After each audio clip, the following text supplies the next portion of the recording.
Good morning and welcome to this hybrid meeting of Social Services, Housing and Community Safety Scrutiny Committee on the 8th of April 2025. I am Councillor Charlotte Goldsworthy and I will be chairing this meeting. Before we move on to the next agenda, firstly I would just wish one of our members, Councillor Peter Richards, a fast recovery. He's not very well at the moment. And also I want to give a big thanks to the staff of Base 15 for a brilliant visit we had last week, before. It was really good conversations, and a lot of information was shared, so that was really good. So back to the agenda here. This meeting will be recorded. Please can you all ensure that your phones are switched to silent for the duration of the meeting. Can members and officers who are present in the chamber please use their microphones when speaking. When asked to raise your hand, can members who are virtually viewing this meeting raise your electronic hand? Members who are in the chamber, please raise your physical hand. For those members virtually viewing this meeting, please can you keep the chat function for urgent IT issues and not for questions and comments.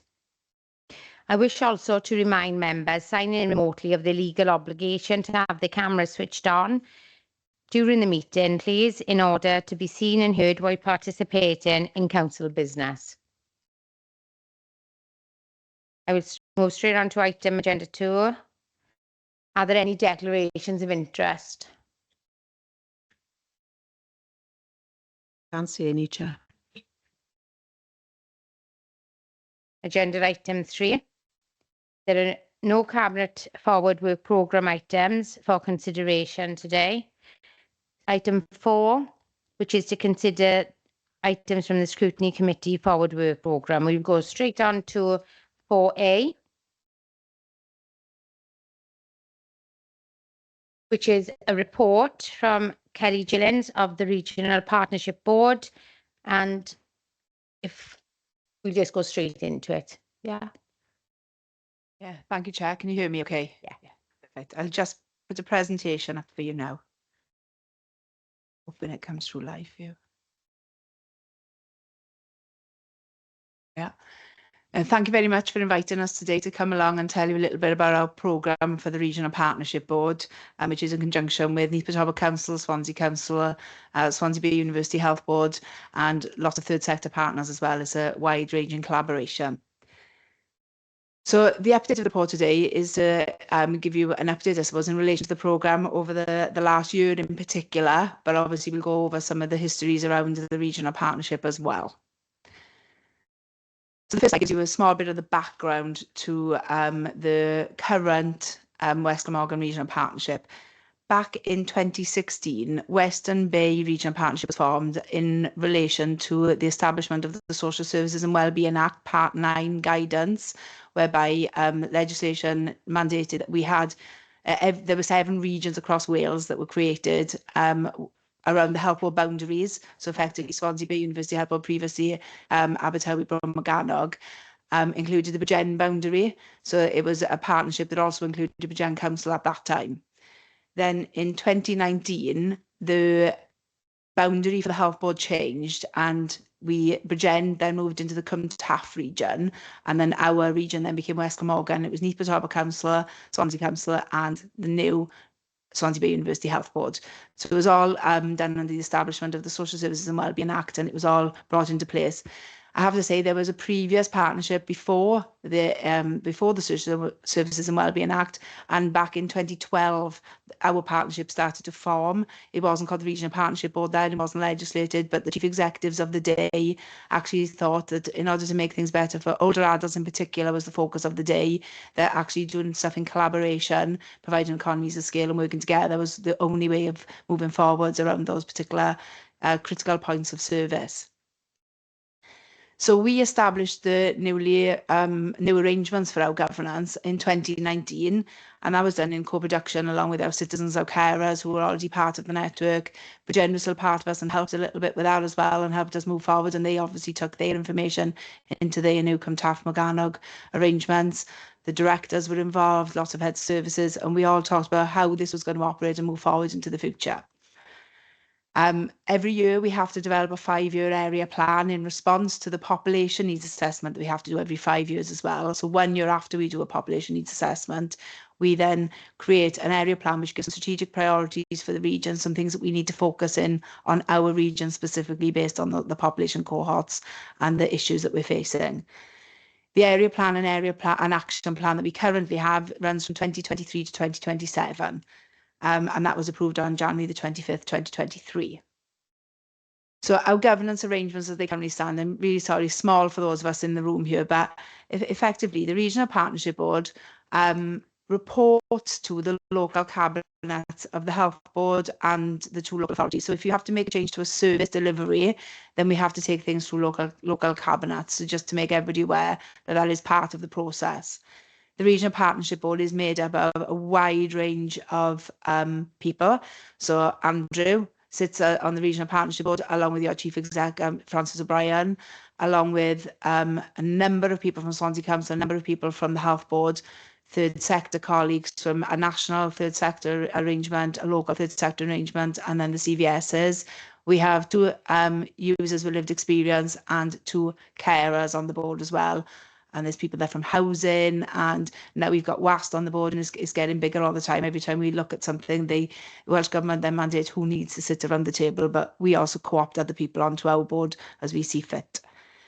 So underneath that, then we've got 3 steering groups, effectively, those steering advisory boards, and you'll see that Dave Howes chairs the first one, Andrew chairs the third one, and Marie Davis, who is the Director of Strategy for the Health Board, chairs the second board. And underneath each of those, we've got programs of work that are steered by those SABs, as we call them, as an acronym. So the first board, we have the Communities and Older Persons Programme, which really does look at in-depth, particularly at the moment, our delays in discharging people out of hospital and how we prevent people escalating into any of our managed care services. The Carers Partnership helps unpaid carers across the board. We've got a strategy that we've written for carers, with carers. Actually, carers basically wrote it and we pulled it together for them. And now we have a priority plan of work of things that we're doing for unpaid carers. The dementia programme is relatively new. We're currently doing a lot of engagement work with lots of partners down in the communities. There's a listening campaign going on in Baglan community at the moment, particularly that's feeding into this dementia programme. And then eventually we'll draw up a strategy that's specific to West Glamorgan, specific to our communities in this region. So that's those things report into the first year advisory board, Dave Howes, and he's the chair. He's the director of Swansea Social Services. So then Steering Advisory Board 2 reviews wellbeing and learning disabilities. Again, we have a strategy that was written with people with learning disabilities. Now I'm going to go into the learning disabilities programme a little bit more just to give you a flavour of some of the work we've got going on. Our mental health, our wellbeing and mental health board also has a strategy now which we're taking forward, very much geared around the prevention of emotional wellbeing. How do we keep people well at home without escalating into any of our managed services? And also looking at how they access those services in particular at the moment. And then we've got a brand new book called the Regional Commissioning Programme, and that's effectively for us to look at our market stability reports, which are our sufficiency and capacity of our managed care services in the region. So do we have enough placements for older adults in residential homes across our region and things like that? So that's new. We haven't really got terms of reference around that. We're working together as partners to constitute what that should look like and what our priority areas are in there. The final board then, which Andrew takes chairs for us, is the Children and Young People Programme. I know Kerry's here today, and Kerry's the chair of that programme for us in the region as well. A huge amount of work going on in there at the moment, and quite a lot of it in partnership, specifically looking at our children who have complex needs and how we support them as best we can to keep them in their own home and prevent them escalating into care again. And then our last programme is our neurodiverse programme, which we are busy writing a strategy about at the moment, working with people who have neurodiverse, and say conditions is probably the wrong term, but have neurodiversity, and how we support people to not be on waiting lists, and how we prevent people thinking they need a diagnosis, and how we support them in the community to live their best lives. That goes right through from children right through to adults. We haven't yet written our strategy. Again, we're in the middle of a massive co-production and communication campaign with people with neurodiversity across the region. So I can share further details on that at a later date if it would be helpful. Then underneath the governance arrangements, we've got a number of supporting programs. So our capital program is large, and that underpins lots of the other programs. So if one of the other programs suggests that we need a new facility, say for people with learning disabilities, the capital program would be the enabler to that, to make the building happen. We then got some digital and data transformation work going on. At the moment, that's kind of on hold ever so slightly because of the new Connecting Care programme that's been launched by Welsh Government and how we move from what was Wicus, and I know Mosaic has just been launched in Neath Talbot as well, and I'm pleased to say that across the region, everybody's going to be signed up to the same platform, which is going to enable us to share data much more effectively going forwards into the future. And everybody else is following Neath Talbot's footsteps with Mosaic at the moment. So it's great for us to have that learning across the region as well. Workforce, there is a huge piece of work going on workforce under the Scrutiny programme, which doesn't necessarily sit in this piece of work at the moment, but I'm working with Lynn Doyle at the moment to work out how we make sure that the connections that the workforce programme have going on in the Scrutiny programme impact or can support the pieces of work that we're doing across the region. And then the last bit then is about Section 16. It's a new piece of work that Welsh Government mandated. It's not new to us. We've always worked with the third sector and the not-for-profit sector across our partnership, and they've always been part of all of our programmes. But we have to write a specific annual report every 3 years to say how we are contributing to making sure that Section 16 is thought of right across our programme. So that's the governance arrangements. So a little bit about the financial overview, and I have to apologise, the graph in your paper has got a little bit squashed, so you couldn't see the numbers at the bottom.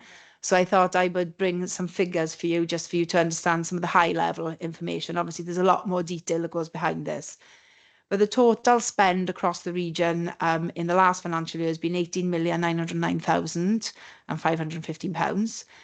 That is split across the third sector and the statutory partners. The statutory partners have received about 76% of that total funding, and the third sector around 24% of that funding. Across Wales, we have been asked to make sure that the third sector across each region get 20% of the funding. It's like a minimum value. At the moment, we are the only ones across Wales that are hitting that target that was set by Welsh Government, and we are held in high esteem at Welsh Government levels as a result of us working with the third sector in the way that we do across the region. The investment does end, however, in March 27. So there are risks to the programme because a lot of the stuff that we fund at the moment now is part of your core services in each of the organisations, which, if ever depleted, could have a big impact on the services you currently provide to your members, to your residents. However, we are already starting to navigate that pathway with Welsh Government. I've been to a number of workshops already, which are looking into what RIF 2 essentially will look like.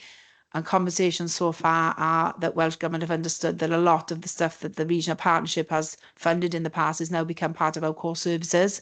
And actually, we need to sustain that and have as a recurring funding. So it's in conversations. It's not agreed yet. Obviously, there's a long way to go, but they are recognising that issue for all the partners, statutory and third sector. I'm going to talk to you a little bit about our learning disability programme, because I thought I can't talk to you about all of the programmes. You've got a lot of business here today, so I thought I'd pick one out. And this is something we recently presented to the regional partnership board, so that was helpful. The first priority that people with learning disabilities told us in our region that was an issue for them was transport and access in transport and being able to get around Neath, Talbot and Swansea and navigating to the places of work or just getting to hospital appointments, anything like that. So the objective was that we worked with travel companies to talk to them about how they could make their transport more learning disability enabled, that we enable people to use the transport. And we wanted to work with providers to provide low-cost transport for people with learning disabilities across our region as well. So what we accumulated all of that work with was a workshop that was held with all the transport providers across the region and wider. So we had Transport for Wales there and various people like that, along with lots of people with learning disabilities who were talking directly to the transport providers about the issues that they faced. You wouldn't be surprised to hear that some of the things that people with learning disabilities were facing were also things that older adults face, people who are neurodiverse faced, etc., etc. There was one example provided to me whereby people would get on a bus and the bus would start moving before they had time to get into their seat. And then that resulted in a fall, which of course resulted in an ambulance, which resulted in a hospital stay, which of course impacts all of our services going through, doesn't it? But that wasn't just for people with learning disabilities. That happens to everybody. The bus always moves as soon as you get on. So we're talking about transport companies about that very point. And they were like, oh, hadn't really thought about it because they just concerned with their timetables. So working with them directly has been of great benefit, and we should see things starting to change. We have, as an RPB, also written to Ken Skates because we know that there's going to be a new transport charter written. And I've had the letter back, Andrew doesn't know this, but we found out that he does want to talk to us about our work here and what he can learn from us, and about setting up a meeting with the Leader of Council, who's the chair of our RPB. That literally landed this week. So it's great news that we have had the response we expected. So I have a video, if you'll permit me, Chair, to play, which demonstrates that workshop that was held and the leading up to the workshop. Is that okay? So I'll turn my mic.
Thank you for letting me share that video with you as well. You can see the great work that's been going on. And some of you might recognise Neil as well. He's actually a Vice Chair of the Learning Disability Programme Board, and he's from Neath.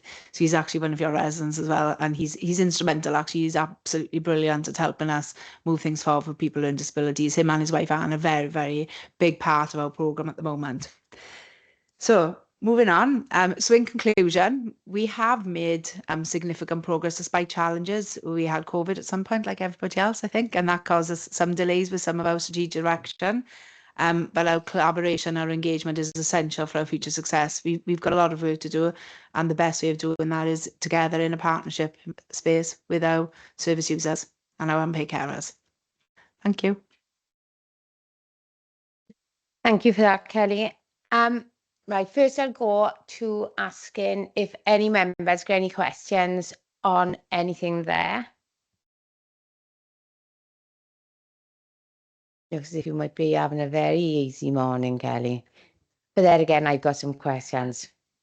I've got quite a few questions, but again, I'm just going to pick out some key points and observations.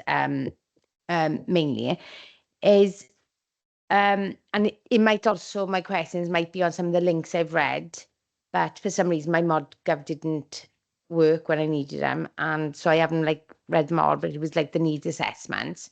So on the needs assessments, it was just basically an overview how to, you actually get that together, and how is it collaborated through the different partners? How is it all pulled together? That by the council, the NHS and third sector and that. And then it's also on the website, I noticed that you got the autism rather than neurodiverse click. So that was another little observation, little things that got stand out for me. As many in this room know, on that one. Let me think, what else there? There was also, and lots of things now I'll ask you some from memory now. There's a lot about the older persons and where it's about supporting them in their own homes and that. But then on another agenda, we got loneliness and isolation.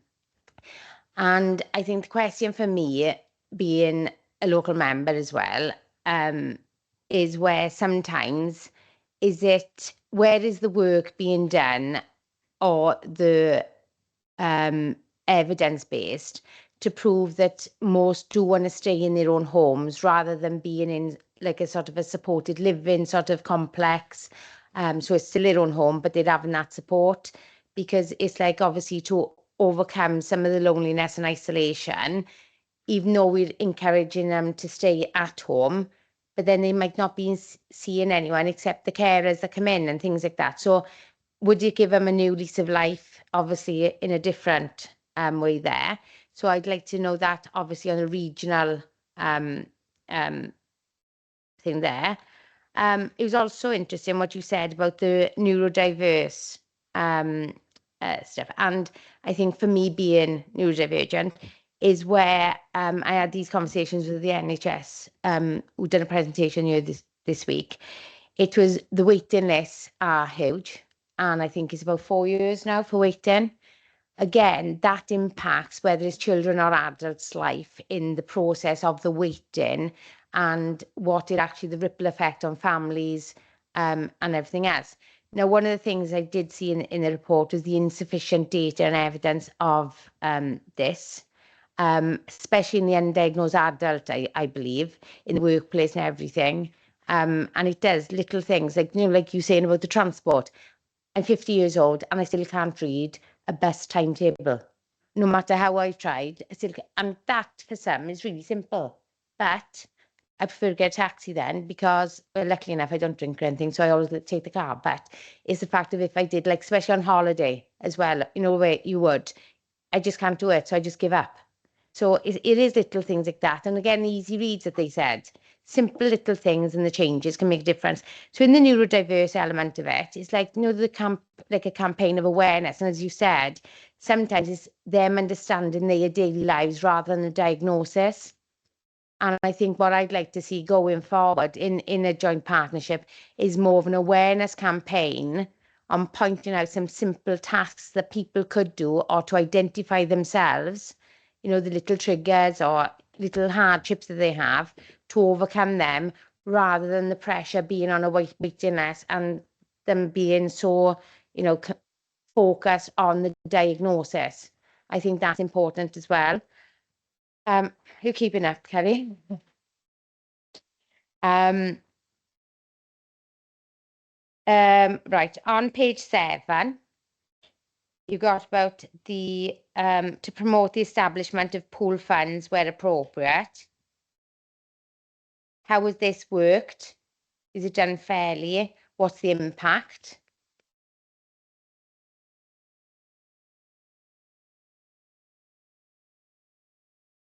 Yeah, there's yeah, I think she's writing them down, and yeah.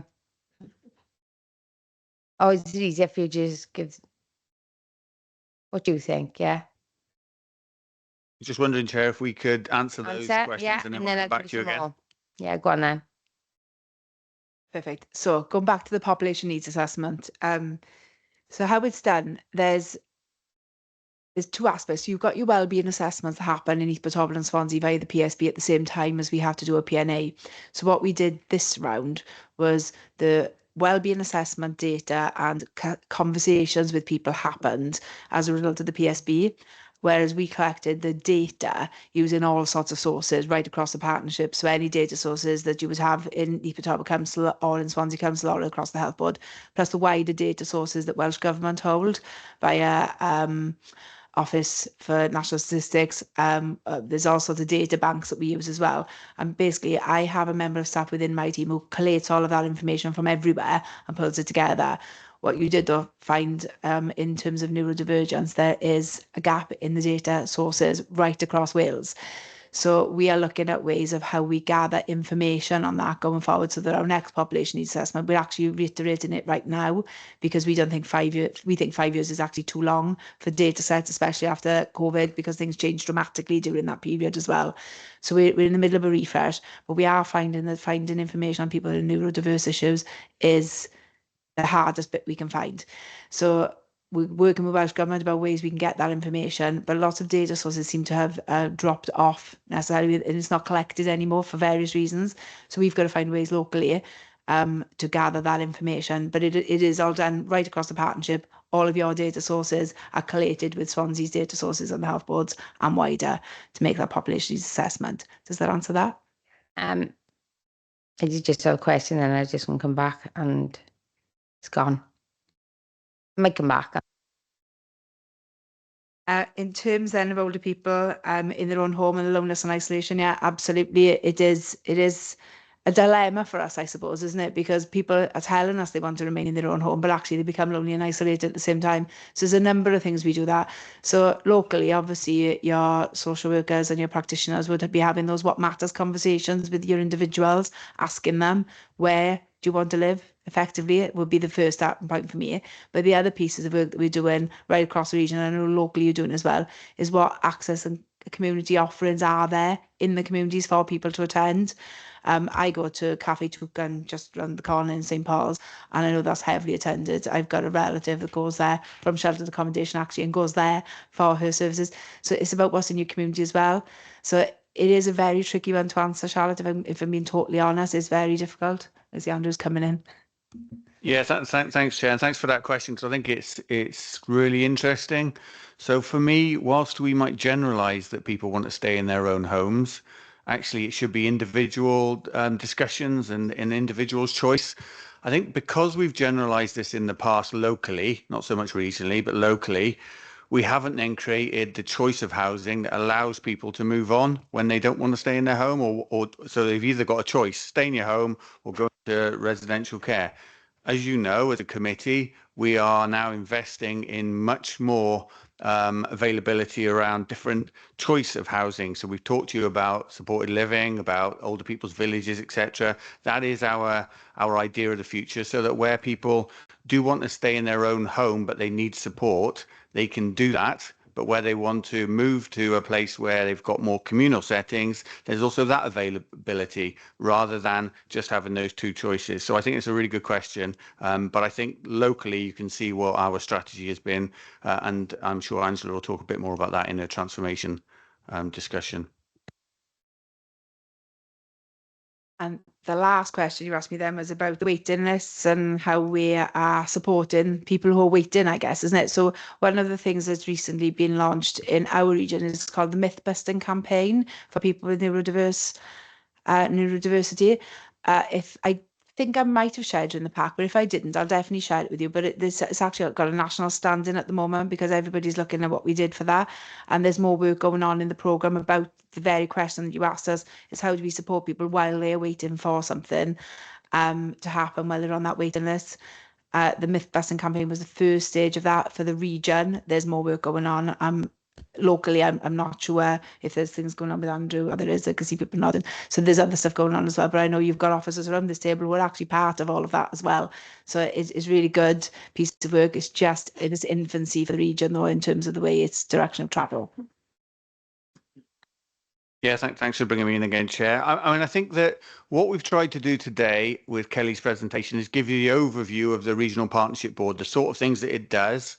There's a huge amount of work, so we couldn't go into any detail around that. If there are particular areas that you want detail of, so if you wanted to know more about the neurodivergence pathway and the work that we're doing regionally around that, then absolutely you can call that in as well, and we will come to you with the detail of that particular area. Likewise, you'd probably be more aware of the work we're doing on children and young people. But if you wanted to know more about that, we could bring that to you. Again, older people, the hospital discharges, those are all things that we're doing in the regional space. And you can call those in and we will bring in the relevant officers from across the region to talk to you about the specifics of those things. But it wasn't possible today to cover the detail of all of the programs. No, that's fine. And it is something now, I think it's about time we have had a bit of an update on the neurodiverse for children and adults. I think that'll be interesting because I know the last time I came was in corporate parenting rather than this committee. So obviously there are different members that sit on, and I know lots of members do have interest in that as well. Yeah, and so the fine one there. One of the funds. Sorry, Pooled funds. That's it. Yeah. So Welsh Government promote the idea of the establishment of pool funds. We have a couple of pool funds already across the region. We have one for intermediate care services and one for the joint equipment store, which are just the two I'll mention. The joint equipment store has been in operation for a number of years. Gosh, I think it's probably since 2014 as well, the same as the Section 33 for our intermediate care services as well. It's worked remarkably well over a number of years. We have some specific issues right now in terms of people being delayed in hospital, and we are looking at the services and how we can realign them and make sure that they have got the right capacity for the new demands that's placed on us. Because, of course, what you set up a number of years ago might not be now meeting the sufficiency as it's currently stands. So there's a big review going on that Andrew is part of at the moment. We've been in many conversations in the last 3 or 4 weeks about this specifically. In terms of other pool funds arrangements, we are in conversations about potential for other areas where collaboration could work better for our population, but there's nothing established yet. We're just in early conversations around those things.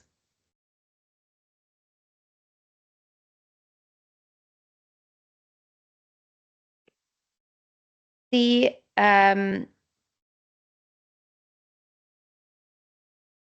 I don't know which document it was on, to be honest, but it's anyways to do with the page 11.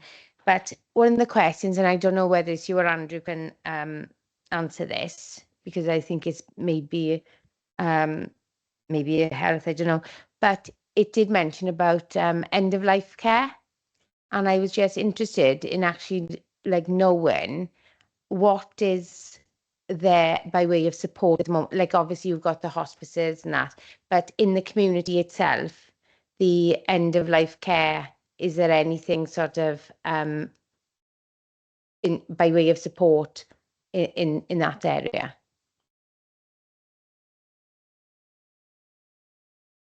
Yeah, I wouldn't know the detail about that, Chair. I don't know whether Angela wants to come at this stage, but we can find that detail out for you. We don't have that to hand, that's all. So there will be lots of support for end-of-life care, but in order to brief you properly, we'd have to do some more homework on that. Well, we have district nursing, Macmillan. We know all our residential care homes are trained in end-of-life care, but I think Andrew's right, we'd need to come back to you with the detail.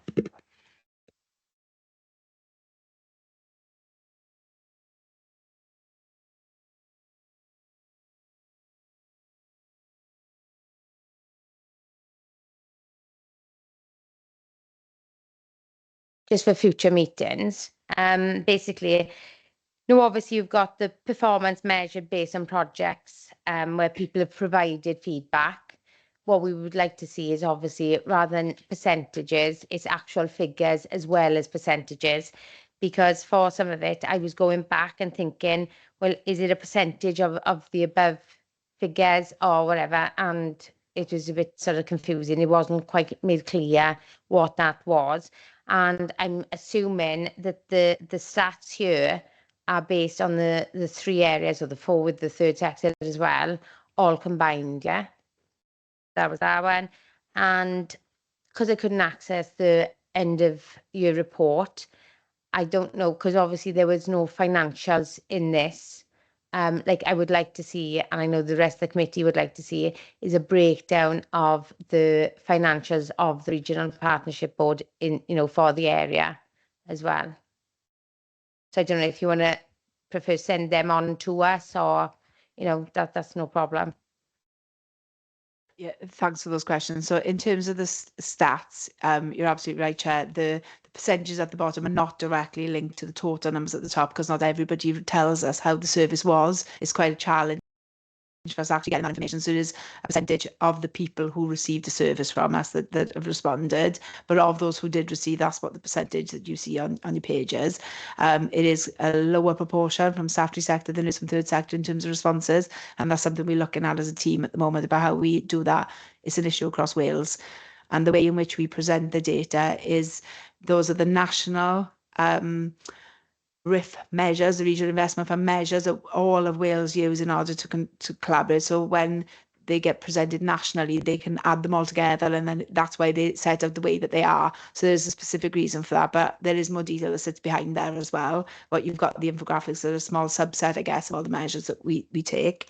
And then in terms of the breakdown of the RPB, yes, absolutely, we can provide a more detailed breakdown if that's what you require, in terms of what goes to what project and how many. There's stuff on our website that tells you the different projects in the third sector that we actually fund. I don't think it says the value. I'm looking to my left to check with Nick. It doesn't say the value, but it does say what they are, but it doesn't say how much they get. But we have that detailed breakdown if you need it. It's fine. That's great. It's just because obviously you've done your presentation in the fact about the neurodiverse people, obviously with the bus transport. So that's my bit of feedback to you about your stats and how it's done. Because sometimes what people don't realise is the amount of time I spend per page on things like that. If I get confused by it, or I think I'm thick. Do you know what I mean? So I'm open and honest because it's about learning. So it's there. But unless we've got any other questions, I think that's it for you. So it was nice and easy for you today, Kelly. Thank you very much for Bear inviting with me. us. Oh, right. Councillor Freegard, I can't see her. Oh, thanks. Yeah, I think it was just on the first page, but I think you did sort of touch on it, Charlotte, about the financial detail. I can see at the bottom of, sorry, I gotta switch to my page 5, where we talk about significant risks in relation to the existing funding schemes. I'm presuming, and I shouldn't presume, that's partly to do with budget, but I wondered if there were any other risks that you were talking about there, Andrew, and the breakdown of the financials, because you said 76% go to selected partners, 24, I think it was something like that, to third sector. And I was wondering, who scrutinises it? Does it go to a scrutiny committee? Because I know that the Regional Partnership Board is not accountable to us as members, but I just wondered if there was scrutiny taking place on the Regional Partnership Board.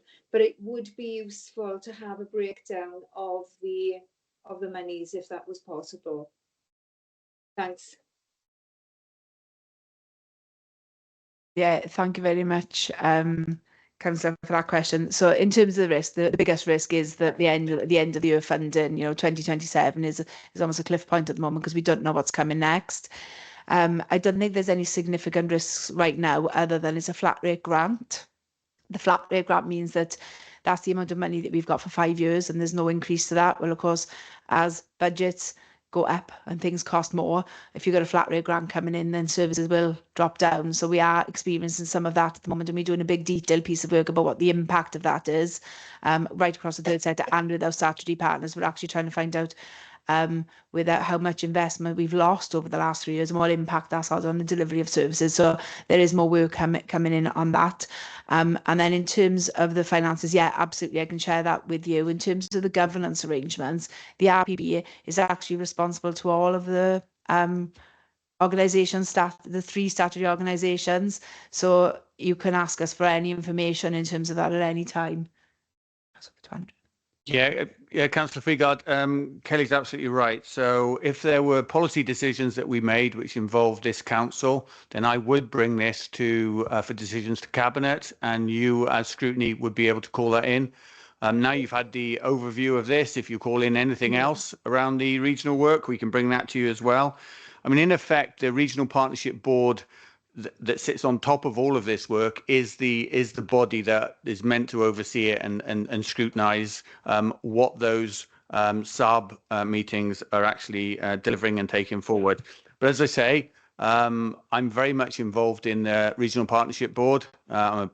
Neath Port Talbot, a big part of the regional partnership working across the region. And if you wanted to call anything in that we're doing on a regional basis, I would be happy to bring that here and bring other members to answer the questions, whether that's from Health, the third sector, Swansea Council, or the central team, as you're seeing today. Thank you, Andrew. That would be really helpful, particularly the health side of things. Thanks for the presentation as well. Thank you. Sharon, you did have another question on page 8 on the governance structure.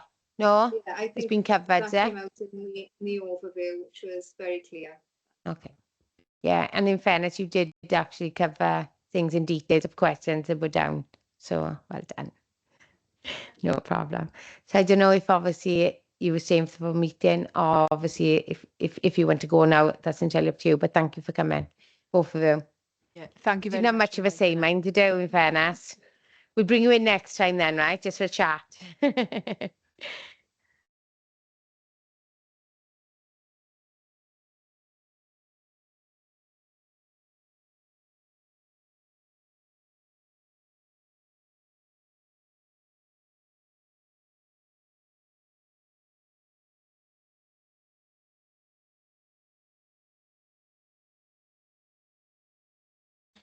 Just want to say now that this report is for noting. We go straight on now to agenda item 4B, which is the update on social services transformation programmes. Yep. Yeah. Yeah, thanks very much, Chair. So, committee, this is another set of papers that you have you've called in. I think it's really important that you're aware of where we are at as a directorate on our transformation programmes. They are key to the budget setting in future years for the council, but they're also key in terms of how we are going to transform our services to be fit for purpose in the future years. I think, again, today is going to be quite heavy as far as us talking to you. So I do want the heads of service to do presentations, very brief presentations, so that you properly understand where we're at on each transformation programme. And with your agreement, Chair, I'll start with adult services and I'll ask Angela to come in to give a briefing on that. Thank you, and thank you, Chair. Are we putting the presentation up, Pam? Thank you. Just bear with me, I'll just share the presentation. Okay, so that members are aware then, the council approved or cabinet approved this transformation programme back in January 24, and they agreed a considerable sum of money from council reserves on a spend to save basis. So this gives you an update of where we're at to date. Next slide. So the largest of our transformation programmes is the bringing in-house of provision of complex disabilities. Chair, would it be okay if we moved to children's services, and then we'll come back to adult services in 5-10 minutes? So none of these presentations, members, will be more than 10 minutes. So we've looked at probably 7 minutes each. So that's a good direction as I hand over to Kerry, who's going to talk about the children's services transformation programme. Good morning, everyone. As you know, I'm Kerry Warren, Head of Children's Services for Neath Talbot, and I brought officers with me today who lead on the big part of our transformation agenda. That's Vic Smith, who's Principal Officer for Care Experienced Children and Children with Disability, and Gemma Hargis, who's our Commissioning Lead. Vic will talk to you just for a few minutes to bring you up to speed on where we're at with regards to our transformation agenda. And I just wanted to spend a minute really from a head of service perspective in terms of what we've learned over the last 12 months. I think one of the first things we learned was that kids know best.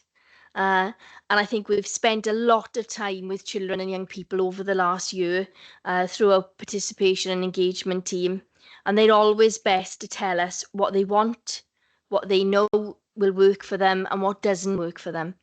So they've played a really big part when we're talking about accommodation, because accommodation is so important. It's critical, isn't it, for all of us? Even more important when youngsters are moving from children into adulthood. So you'll be seeing even more engagement from us with youngsters over the next 12 months, and they will be shaping, what this transformation programme looks like. What I've also learned is if you keep doing the same thing, then you're going to get the same results. Might seem obvious to us, but for this transformation programme, we have to look at things differently. Things have to work differently. Sometimes rules will need to be changed. And I think because we've been quite successful over the last 12 months, we've learned things as things have developed. So, for example, I've mentioned it to you before, where youngsters are moving home. They come in from outside of the county, outside of the country sometimes.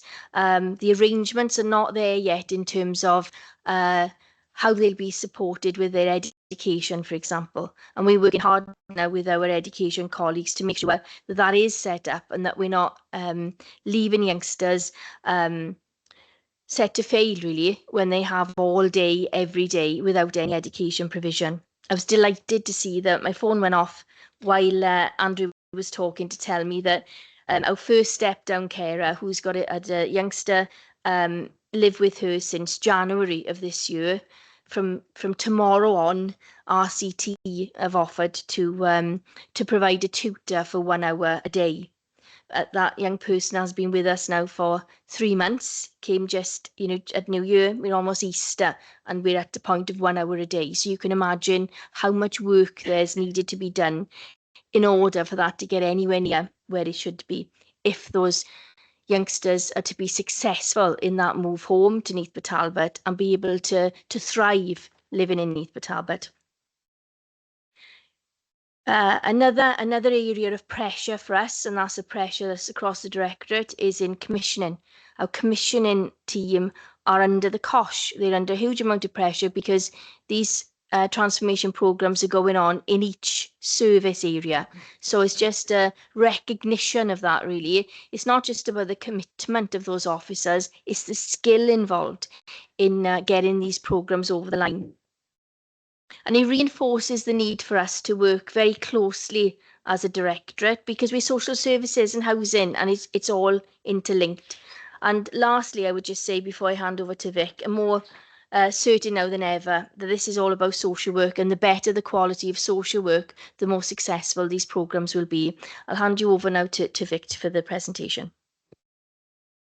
Lovely, thank you, Kerry. And just to take you through quickly then through the presentation.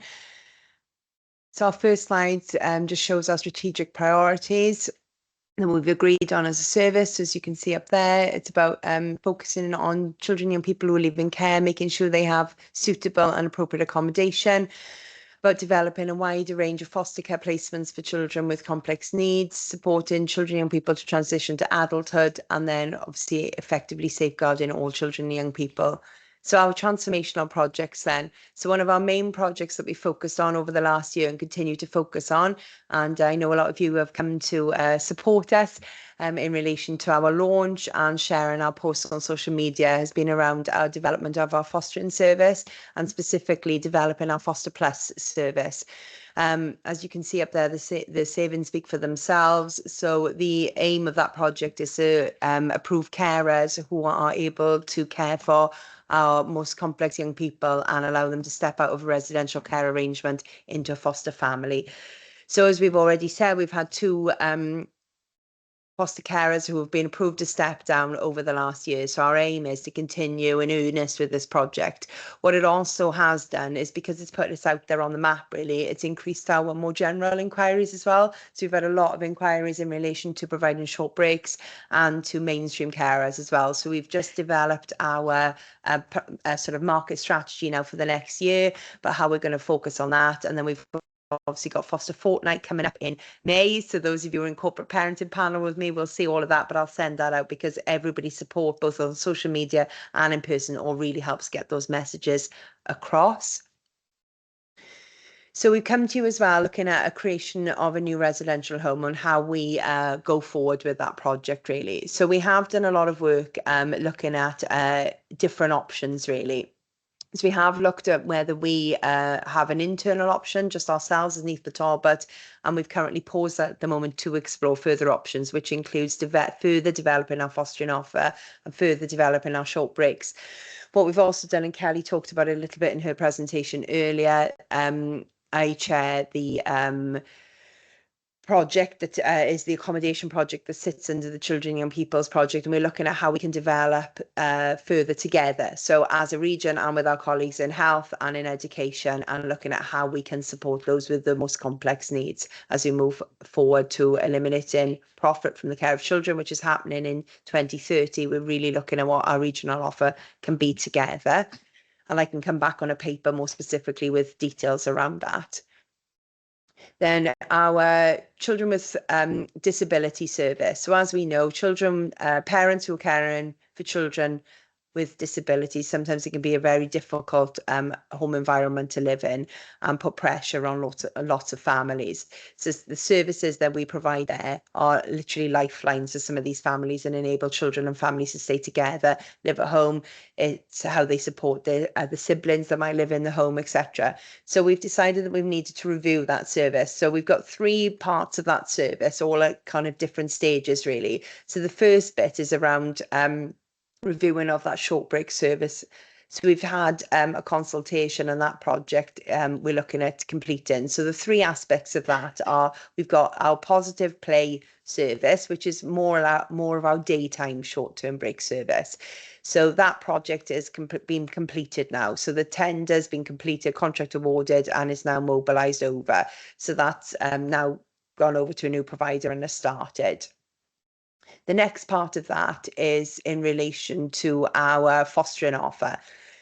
So we also have carers who provide specific short breaks for children with disabilities. That's something we've reviewed internally, both within our fostering service and our children with disability service, and we don't have enough capacity in that area.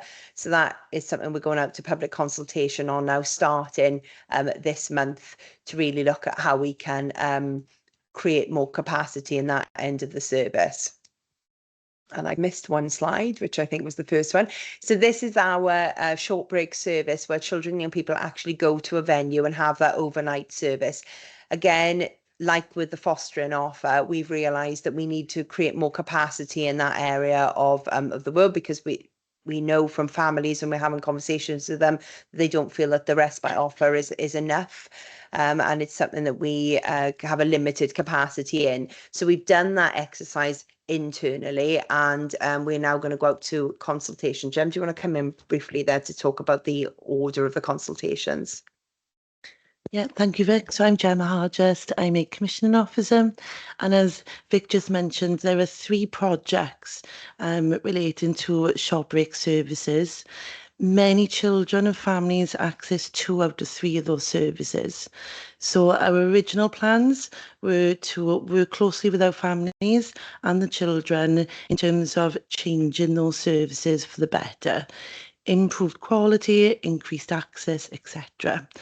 So what we've done is we've staggered those changes and we'll staggered the consultations in relation to those changes a lot more now than our original project plans, because families did show high levels of anxiety. They were worried. They were worried that these changes may result in reduced level of service they receive, and that is not the case. Some parents also worried these services were going to be cut, and that again is not the case. So what we've done in terms of those public consultations, we've looked at those timescales and we've staggered them a lot more so we can invest more time in talking with families, engaging with the children and bringing them on board. We really want them to engage meaningfully with us. We want them to truly understand what we are seeking to achieve. We want to work with them. So you'll notice on the pack, there's reference to 2 projects being delayed or postponed. And I hope that answers those queries in terms of the reasons for those postponements. And like as Vic alluded to, we are launching public consultations in the upcoming weeks regarding these key transformation projects. Thanks, Jem. And then just bringing out to our last slide then is around our supported lodging service. This is a service that supports our older young people as they're transitioning through into adult services, so our care leavers predominantly. And it's about making sure that we've got increased options available for our young people, and that project is on track. And then where to next? So we've already spoken, our priorities for 25-26 is about really focusing on our fostering offer to look at recruiting, not just for the step down carers, but carers across the board, really to care for, from our little ones through to our older young people, to look at increasing our offer of short breaks, which we've already talked you through. And we will be working closely with our colleagues in housing to review our youth accommodation services, so that we've got, like we heard earlier, around adult services, broadening those options for young people. We've also listened to young people and really looked at what different options that we can offer. Some young people want to stay within fostering environments, and that becomes a when and ready arrangements. Others want to move on to more of an independence. Some want to live on their own, others want to live together as a group, because loneliness affects all the way through, doesn't it? And having that community base really as well for young people. So that's going to be a huge piece of work for us going forward, is really focusing on that now as well in the next year. You're looking for some questions, but I don't think you got many unless someone else is coming up here. Any questions from members?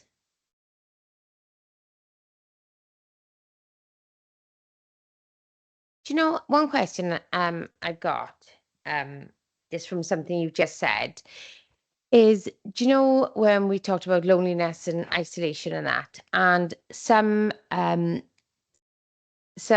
people I know, obviously their children have gone into like sort of care provisions and that, and obviously I've got quite a few in my own ward and supported living for people with disabilities and that. And I gotta say, you know, you see the carers out and about to them, they're in the parks, they're lots of places. So again, from my own personal experience of speaking to some of these, I think that they've been some of the best things that have ever happened, where they're very engaged in the communities now, and they always seem to be very happy. And I think, going back over a few years, we've had conversations about parents being very anxious, leaving them going to the care homes, and that, but it has given them a new lease of life, both the parents and obviously the carers. What's your overall picture on obviously that yourself, or your own experiences of that? Would you say that it has been really, really positive? And obviously, is there anything going forward that you think as a local authority we need as well, extra or more provisions, etc., in that field? If I come in first, Chair, then I'll bring Vic in. I think you've hit the nail on the head there, Chair, because for me it's always the simplest, the most simple things make the biggest difference. So, you know, very much so, just spending a little bit of time, you know, having a cuppa, sounds like old-fashioned social work, because that's what it is, but it has a much, you know, bigger impact than perhaps that, you know, spending a little bit of time in somebody's home, offering that reassurance, showing that level of interest, as well as being out in the community and supporting families and children in the community as well. So for us, in terms of the support services, it's vital that we hold on to our support services. Obviously, they're, you know, it's non-statutory, and we will be coming back to you a bit more about that, given the constraints on finances. But it's vital that we still have those workers that are able to do those lighter touches, if you like. But it's the lighter touches that make all the difference, and it allows us to pick things up more quickly, you know, to gauge things and often prevent things from escalating, you know, further into our service. But I'll ask Vic to come in if she wants to say any more. Yeah, and just to add, I guess our participation and engagement officer runs a lot of groups locally with young people. We, you know, have a huge focus on engagement with children, young people, and with their wider families as well. And I guess it's building right the way through, isn't it? From the support services, the early offers of help, through to looking for foster carers who can support local children to live locally. And I think that's that's very much about our campaign going forward with fostering, is around, you know, what the local authority offer is, and about ensuring that children are supported in the communities, linking in further. So we're doing a piece of work at the moment in relation to our corporate parent, and we've signed a corporate parenting charter. What does that mean for us? What does that mean for our partners? And when I was with the Children's Commissioner the other week, and she was saying that for her, being a corporate parent should be the best parent. And I guess that's something that we're focusing on going forward as well. Thank you. And is there any questions from members? I see none. So Yeah, thank you, Chair. So we will go back to adult services. I think we started that off. I'll just ask Angela to start that again, and you'll hear the adult services transformation. Thank you.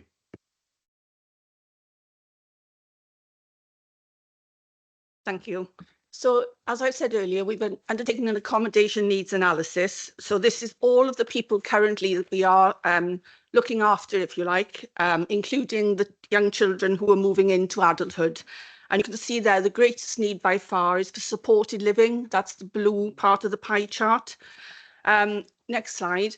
We've looked at all of those people, and we've got a number of planned developments where we're working with RSLs, and you can see there a range of units and types of accommodation to support that number of people, and it's in development between now and 2027. Next slide.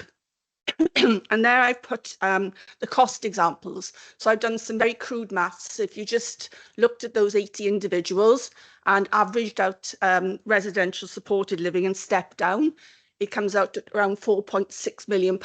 So you can see the significance in us having the right accommodation for these individuals. So next slide. So despite all of that, we've still got a deficit of around 29 supported living and 14 extra care units. So this is where we're working, next slide, with our estates department. Two bits to this. This is our bringing back in Gelligron. We're looking, by the time we meet next, we will have a business case that's established exactly what that looks like, a range of supported living and step down into ordinary housing. And then we've got plans to move 5 new units into Tremormore, which prevents family breakdown. And what we'll do there is what normally happens by default. You'll have a family breakdown, Tremormore, and then into high-cost residential care. This will allow us to move people back home or into the right accommodation as in supported living. So this has got about a £2 million savings target attached. But you can see if we can move ahead with this quickly, this is where the big savings will come for adult services. So if we go to the next slide, so that's number one. The second one is shared lives. We brought this back in-house in 2024 in May. Next slide, sorry. This is the progress to date. Big issues on this one for me is staffing that TUPE transferred over weren't up to council standards, so we've had quite a year of trying to bring that to where it needs to be. We have undertaken things like market engagement, recruitment programs, and just in March we had six carers come forward, so it is moving at pace. We're doing staff training, etc., etc. It's been arduous, to be honest with you, coming back in, but we're about to appoint a dedicated team manager for this service now in-house, and we want to diversify this for older people with dementia. So we're seeing this has all been about people with learning disabilities. This needs to expand for the whole of adult services. And when I go on to the next one, you'll see exactly, we've got so many opportunities in adult services. We tend to talk about things in isolation, like loneliness and isolation, sitting services. We've got a plethora of buildings and staff that we could be utilising differently. And that's not just 9 till 5 during the day, that's weekends, evenings, etc. So next slide. So this is our in-house provision bespoke. Again, progress to date. Since we've taken over running this differently, we've had an increase in 70% in capacity of people coming in. And the good part about this is that people are opting to come in to bespoke from commission services. So I've talked to you before about £40 versus £120 in the external service. We have got people coming to us now because we're diversifying it in a way that people find attractive. If Sarah was here today, Sarah Waite, she'd talk to you about podcasts and all sorts that are going on, and it's really good to see. Things that are happening here, we've got the youth service are actually hiring it out of an evening. We've got a DJ there of a weekend who practices with his drums, etc. He puts on a disco so it's all diversifying. And again, looking at extending opening times, whether we do evenings and weekends. And again, a little bit about that social isolation when the unpaid carer wants to go to an appointment. Why are we not, thinking we've got to provide a service in that person's home? People might want to get out of their home. So there are opportunities for us there. So next slide. Falls response. So we implemented the falls response back in 24, extended it to our emergency duty teams through the evenings from September 24. We're now at a point where we are able to demonstrate how this has supported people not to go into care homes, not to go into hospitals, and it's been a lot about hospital avoidance. We spoke to our regional partners now, so where I put down there development of a business case to bring in-house, we're now looking at a regional business case to operate this for Swansea Bay Health, Swansea and ourselves. So that's in situ, and Andrew has secured extra funding until June to make that happen. So that's where we're at with that one. Next slide. Tremorglyn. So as of Tuesday last week, Tremorglyn came back into council-owned running.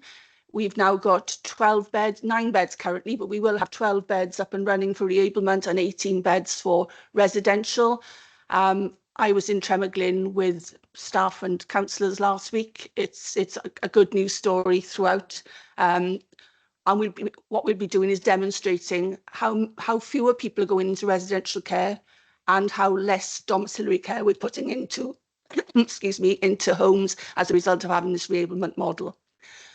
Sorry, next slide. That just tells you where we're at with it. Yeah. So final slide. So that's the big transformation agenda. Sorry, Pam, next slide.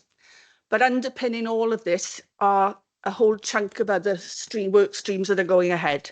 So I won't go through them all, but just to pick out a few, you'll see there residential home developments at the bottom, looking at older people with learning disabilities. Many of those are stuck in supported living arrangements. We're now being asked to provide 2-to-1 care for some of those individuals. They're in the wrong types of accommodation. They need to be in looked after residential accommodation for older people. And we now got care homes coming forward to support us in that. You can't look at bespoke or any of our day services without looking at transport, taxis, direct payments. All of this is being reviewed, and there's an officer attached to every one of these work streams. We're looking this in the next 9 months whilst we implement the new Mosaic IT system and AI, Magic Notes. How much time is that going to free up? Because we're now looking to repurpose our existing workforce, particularly around our risky behaviours, individuals who we're struggling to deal with in the community. We're already repurposing people for May so that we can keep people in their accommodation and not end up putting them into high-cost residential care. Otherwise, it makes a mockery of what we're trying to do on the first slide for complex individuals if you've got that full cycle of people then end up going back in. We mentioned loneliness and isolation a couple of times this morning. Older people's villages, I think the issue there is people not wanting to move out of their community. So that becomes an issue, but we've long thought back to the times of the wardens. People are saying they felt safe. Older people wanted that community type. So we're looking at that. And I think for me, it's how much of that can we develop as a service? We don't have to look externally at that. We could repurpose what we've got. Yeah, I think that's largely it. It's a huge programme of work. We met with the Care Inspectorate Wales on Friday, who acknowledged as such, but we have to progress that because I think this is the bit that underpins the council's whole budget. We get this bit right. And as I say, all of this is with an in-house provision. So happy to take any questions, Chair. At first, I think it's big well done for this because obviously with the adult services, it's a massive piece of work, and I think it does affect a lot more residents in the community, especially the older people as well. This to me is very exciting, and because I've been part of this committee for so many years, to see it actually coming now to the delivery stages is really exciting there as well. So I want to thank you for that. Any questions from any members? No? They're all there. One wave to me. Yeah, so that's no problem. Yep, thanks, Chair. Okay, so hopefully, members, what you've seen is a huge amount of transformation work across children's services, adult services, and then I'm going to move on now to housing services, and likewise, there's a huge amount of work being done in this area, which Mark will take you through. Over to you. Bear with me, if I can just come in. Joe, you want to come in a minute? Oh, sorry. I just wanted to say a big thank you to Angela and the team. And yes, it's amazing that, you know, we're moving forward, especially with Tremaglen, which we've been battling with for a long time. But it's great to see that, you know, we're progressing. And yeah, I just looking forward to the future and everything to come. Thank you. Okay, back to you, Mark. Okay. Thank you very much, Chair. Thank you, Andrew. Good morning, everyone. My name is Mark Edwards. I'm the Principal Officer for the Housing Strategy team. So this morning, I'm sitting in for the Head of Service, Shelley, who is hopefully enjoying the sun somewhere. I'm sure she is. What I aim to do in the next 5 to 10 minutes is to give a little bit of an update on our transformation programme within the Housing and Homelessness Development team. I'm joined today by two of my Principal Officer colleagues, Robert Davis and Emma O'Brien. So if there are questions at the end between the three of us, we will do our best to answer those. If we're unable to answer any questions on the day, we will absolutely come back to you. So to start off, I think it's important to start, say what we have been doing. There was quite a significant transformation fund to look at the restructure of the homelessness frontline service, but also to implement the new strategic housing team. So the new strategic housing team was started to be developed last August, and we are now fully recruited.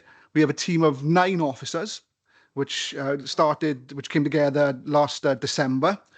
Our main responsibilities are to look and implement our strategies. So that's our rapid rehousing transition plan and also our housing and homeless strategy, a place to call home.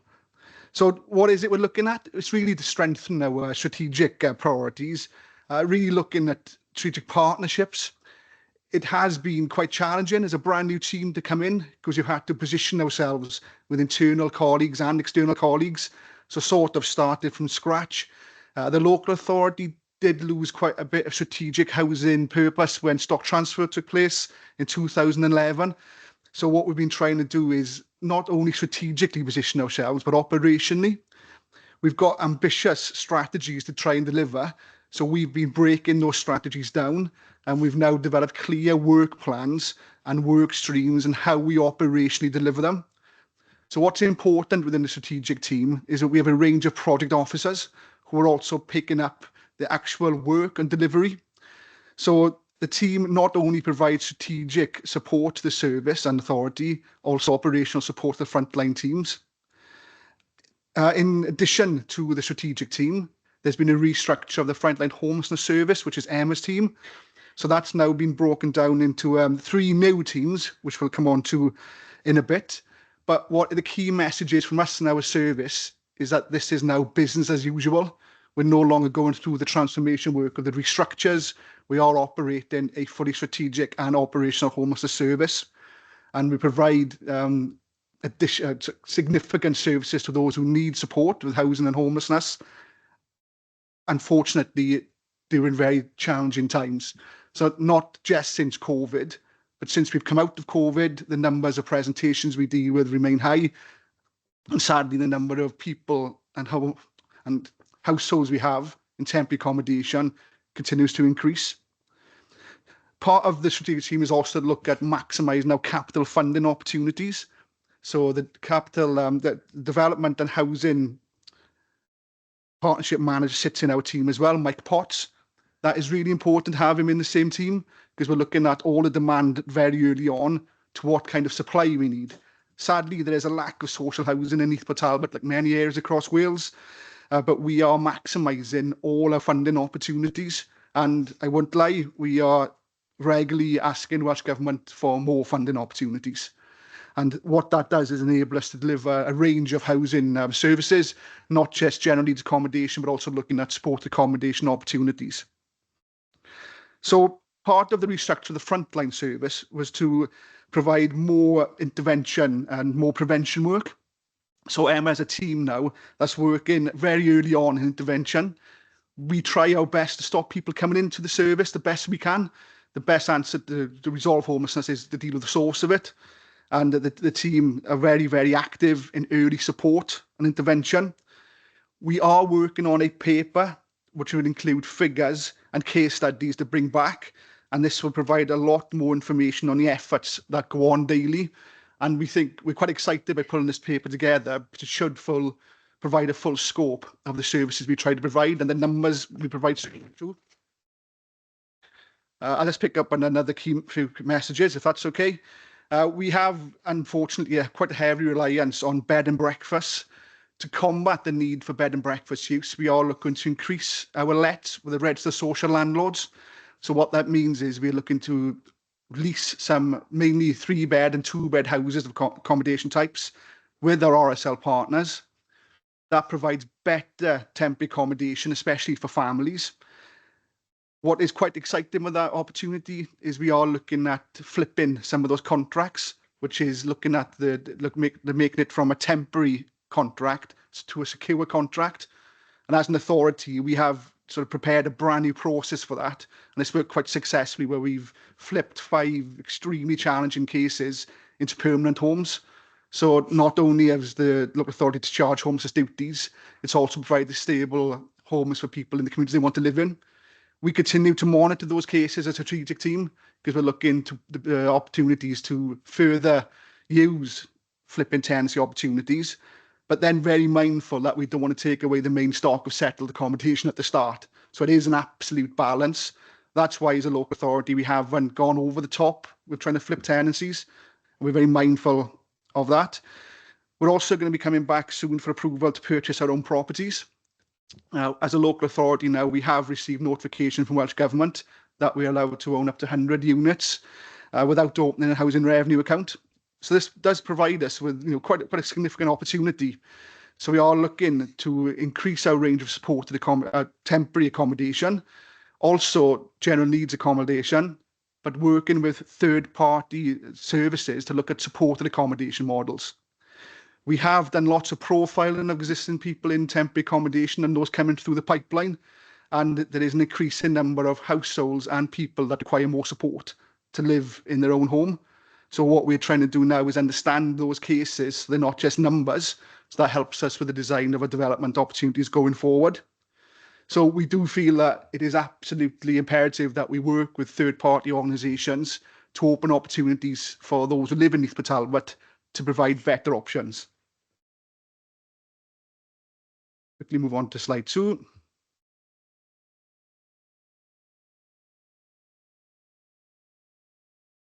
Right, okay, apologies if this slide's not coming up on the screen. So I'll just carry on, if that's okay. So as discussed, we are continuing to make progress. So to help increase prevention work, we have introduced a range of new services. We have a rapid rehousing team now that's been set up. So they've been created to provide focused support to homelessness individuals and look to move people quickly on from temporary accommodation. We have a number of prevention workers that's added to the team. So they again look at early intervention to help homelessness before it occurs. And I think quite significantly and strategically, we have a social worker now in the team and a community mental health team manager. So they have lessened the burden on a lot of the operational staff, but then brought their expertise into a number of sensitive cases.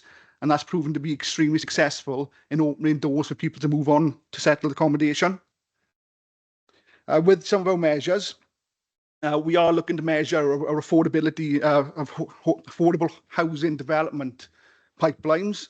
As I said earlier, we are maximising all our funding opportunities, and we are, over the next 3 to 4 years, we're looking to deliver over 650 affordable homes. Now, that on its own, as today, would resolve the homelessness situation in Neath and Talbot, but unfortunately, we have more people coming in. So we are trying to navigate that, widen our opportunities to build where people want to live. And we have put significant efforts into developing a range of data tools that enables effective and efficient understanding of where people want to go, but also where there's a current accommodation.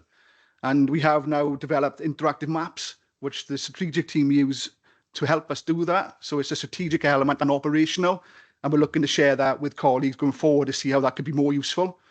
There is the ultimate aim to have something updated to our website, which will enable the people of Neath and Talbot to find out more about homelessness and housing opportunities in the area.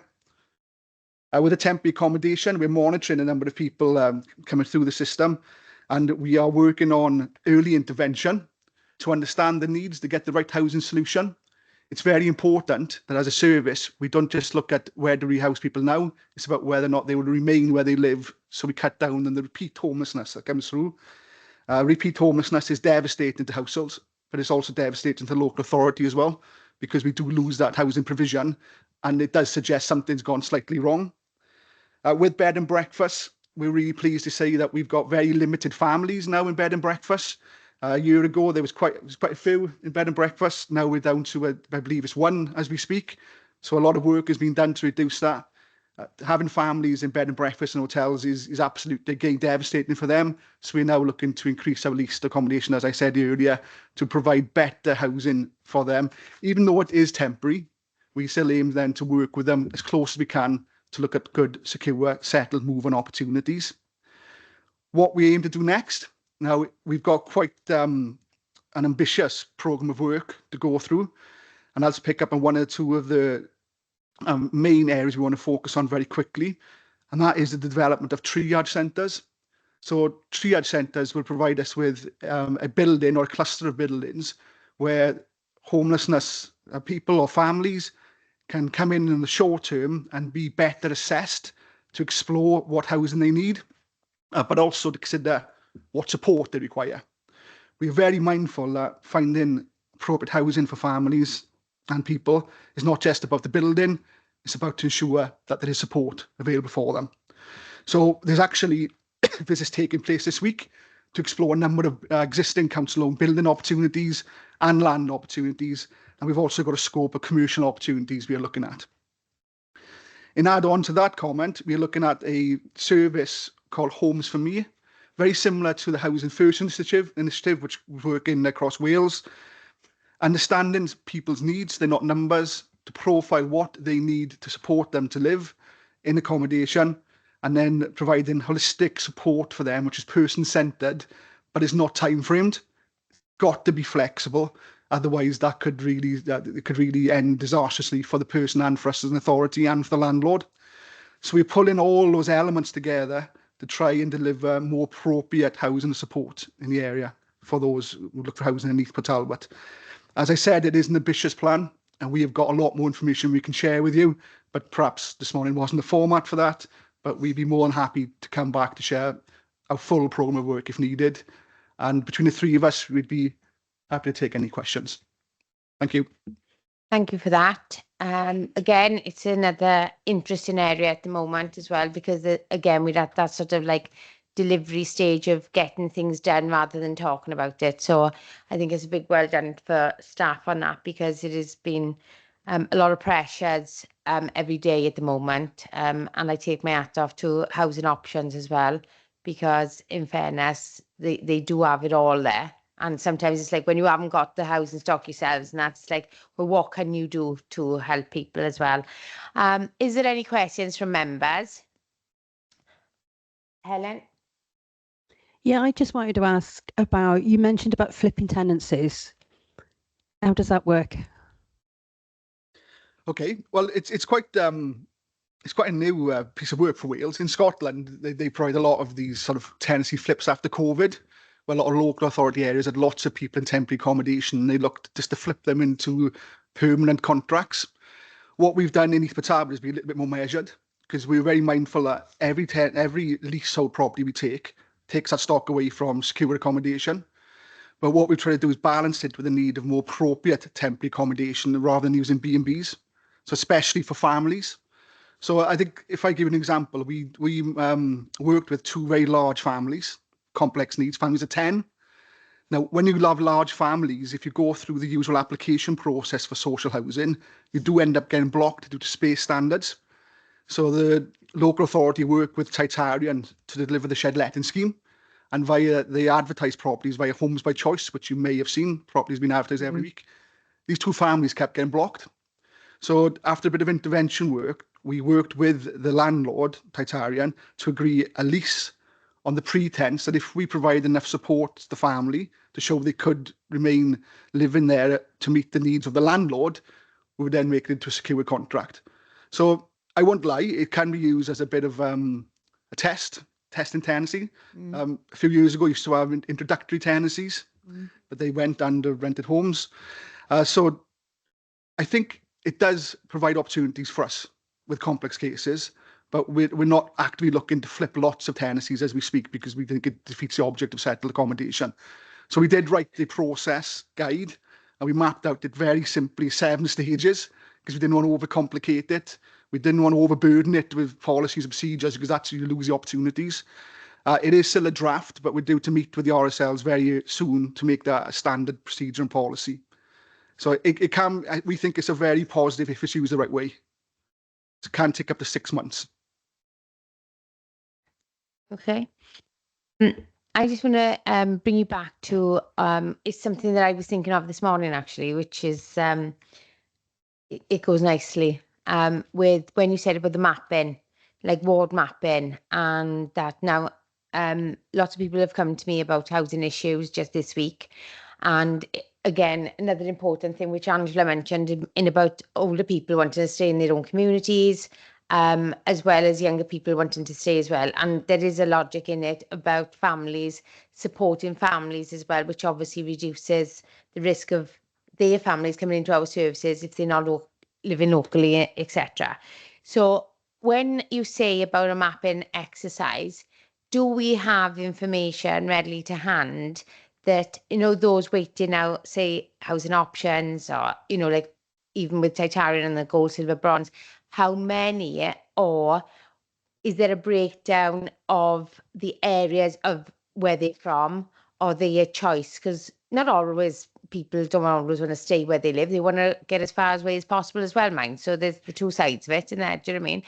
But I think going forward, sometimes it's another stat that is good to work for as well, because again, it's the resettling sometimes in an area can create another issue because they don't settle. So, and there's also at the moment a lot of older people that are in big houses. They haven't been upstairs for years. They want to downsize. And again, is there work being done now looking into that to basically downsize them and, try swapping properties around for people and in their own communities? So yeah, of course, that's a really great question, and I'm really pleased you asked. Yes, the mapping work we're doing does provide a lot of opportunities to understand the demographics of an area, where people want to move out, where people want to remain. What is very difficult for our frontline staff working with people coming through is expectations.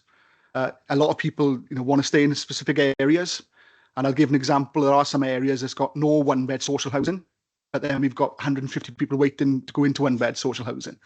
So whilst that could help with our development opportunities, the mapping can also help the frontline staff have honest conversations with people to say there's nothing available. And if there was a very small amount of stock, we could have the opportunity to tell them about the demands. And I'll give an example of that. There was a one-bed property became available in Talbot last week, and 160 people showed interest via the Homes by Choice scheme, which is probably the highest I've seen for a while. Before COVID, one-beds were normally attracting around 20 to 30 bids from people. So that has really exploded. So I would say we've taken good step forward with the data mapping, but we just want to do a bit more work. The key thing for us was to align our data from the local authority and with the RSLs. And that wasn't easy, I'm not going to lie, but we've done that now. What we want to try and do is predict what kind of accommodation we need, or predict people's opportunities to move. And I think your the second question around older people, there are a number of developments coming online this year, next year. So we've already opened discussions with our RSL partners about right sizing. So when new developments come on, not all of them are going to go to maybe like high priority cases. We're looking at the housing register. And actually, I was looking at it this week. There's 80 people who are current contract holders looking to downsize, 3 of which have got a priority need, which suggests they are living and under occupying in a 2 or 3 bed property. So yeah, we are looking at that, and it's a really exciting bit of work. But we want to pull all the RSLs together to do like a global right sizing project. So to get people in the right accommodation. So just to summarise on that, we've got people who are current tenants looking to go up, and people that come down. So absolutely, we're trying to marry that up a lot more. And to be honest with you, I think by having a scheme in that in place, it also helps overcome some of the issues that sometimes hostility within communities when new developments are, being developed, or again, in the past, we've had some, hard times when it's been a supported house for, adults with disabilities coming in. And instead of there's been a bit of hostility as in the residents not knowing what is coming, who is coming, etc. Whereas I think sometimes going forward, if they got a better understanding and a better engagement, of knowledge, that actually breaks down a lot of barriers as well for what we're trying to deliver. So that was another thing. So thank you for that. Right. There's nothing more now. I think we come into the end. I got so engrossed, I've gone off track here a bit, Pam. Right, so again, all of these reports are for monitoring, and I just want to say basically that this one actually came back to committee for obviously the task and finish group that obviously started on the social impact bonds, is looking to change the terms of reference on that to look at money being spent in a different way now to support or existing projects that are obviously haven't got the capital money, or it's actually looking about how we can do extra in parallel, or new ideas which obviously come up as we go along. So is there anything else for that I got to add on that one? Andrew?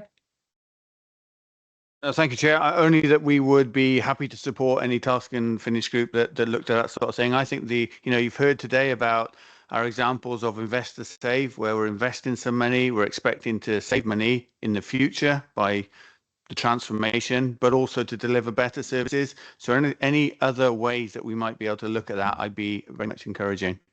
I think what the vision, I think, for this, the idea behind it, is not only the investor save, but also it's a way in which even borrowing against